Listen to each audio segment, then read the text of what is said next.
Statement by the President of the United States of America. Thank you very much, Mr. President. You know, it was 1 year ago this week that we spoke on the telephone, Mr. President. It was very late at night in Washington, very early in the morning here in Kyiv. Russian planes were in the air and tanks were rolling across your border. You told me that you could hear the explosions in the background. I'll never forget that. And the world was about to change. I remember it vividly. Because I asked you next, what is there, Mr. President? What can I do for you? How can I be of help? And I don't know if you remember what you said to me, but you said, and I quote, "Gather the leaders of the world, ask them to support Ukraine." Gather the leaders of the world and ask them to support Ukraine. And you said that you didn't know when we'd be able to speak again. That dark night, 1 year ago, the world was literally at the time bracing for the fall of Kyiv. Seems like a lot longer ago than a year, but think back to that year. Perhaps even the end of Ukraine. You know, 1 year later, Kyiv stands, and Ukraine stands. Democracy stands. The Americans stand with you, and the world stands with you. Kyiv has captured a part of my heart, I must say. I've come here 6 times as Vice President, once as President, and in 2009 as Vice President when I first came here. Then back in 2014, I came 3 times in the aftermath of the Revolution of Dignity. And I again came in 2015 to address the Rada about the work of building a strong democracy. And I came in 2017, just before I left office as Vice President. I knew I'd be back, but I wanted to be sure. Even though the election were over, Barack and I were out of office, I decided to make one more trip before the next president was sworn in to Kyiv. So President Zelensky, you deeply honor me here in Kyiv with you today, to meet with your military, your intelligence folks, your diplomatic teams, community leaders who have stepped up and helped their country in their hour of need. It's astounding who stood up. Everybody. Everybody. Women, young children, trying to do something, just trying to do something.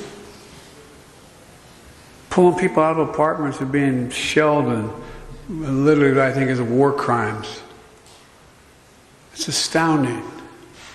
And the whole world sees it and looks at it.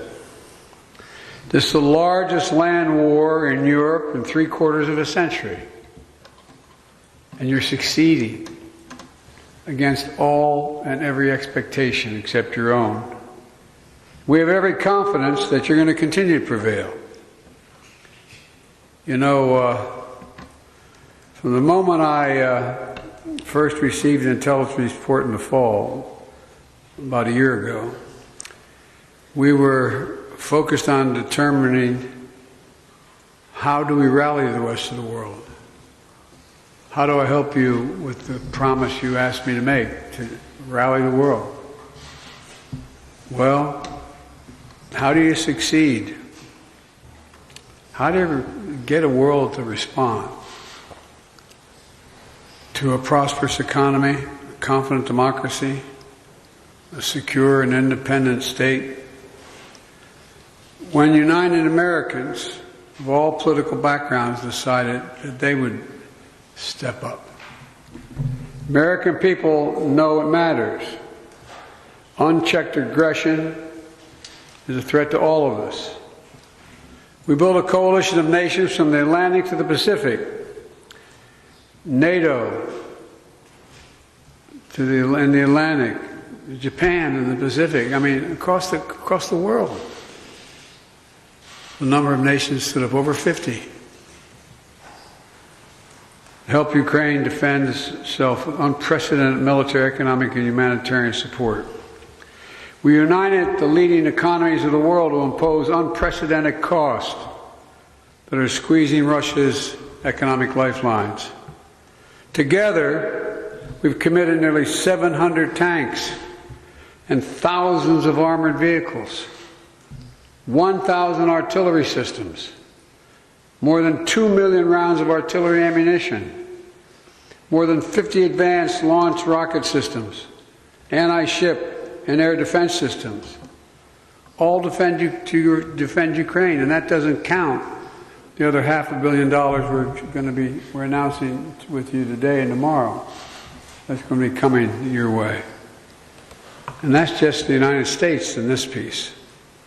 And just today, that announcement includes artillery ammunition for HIMARS and howitzers, more javelins, anti-armor systems, air surveillance radars to help protect Ukrainian people from aerial bombardments.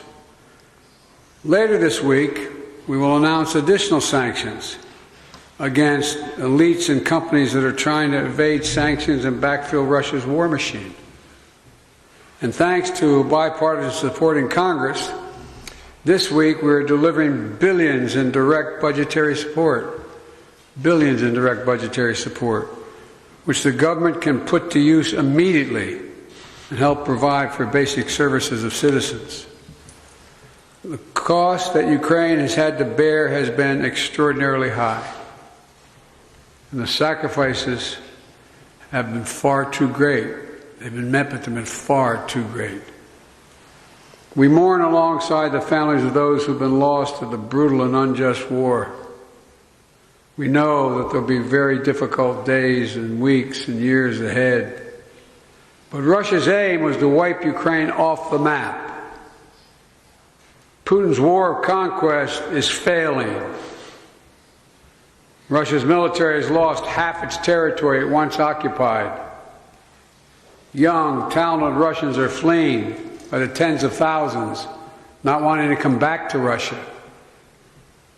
Not just fleeing from the military, fleeing from Russia itself,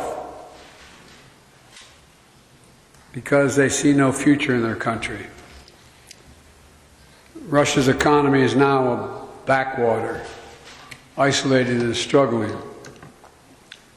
Putin thought Ukraine was weak and the West was divided. As you know, Mr. President, I said to you in the beginning, he's counting on us not sticking together. He was counting on the inability to keep NATO united. He was counting on us not to be able to bring in others on the side of Ukraine. He thought he could outlast us. I don't think he's thinking that right now. God knows what he's thinking, but I don't think he's thinking that. But he's just been plain wrong. Plain wrong. And 1 year later, the evidence is right here in this room. We stand here together. Mr. President, I'm delighted to be able to repay your visit to our country. In Washington, not long ago you told the Congress, quote, "We have no fear, nor should anyone in the world have it," end of quote. You and all Ukrainians, Mr. President, remind the world every single day what the meaning of the word courage is. From all sectors of your economy, all walks of all life. It's astounding. Astounding. Remind us that freedom is priceless. It's worth fighting for as long as it takes, and that's how long we're going to be with you, Mr. President, for as long as it takes. We'll do it. Thank you.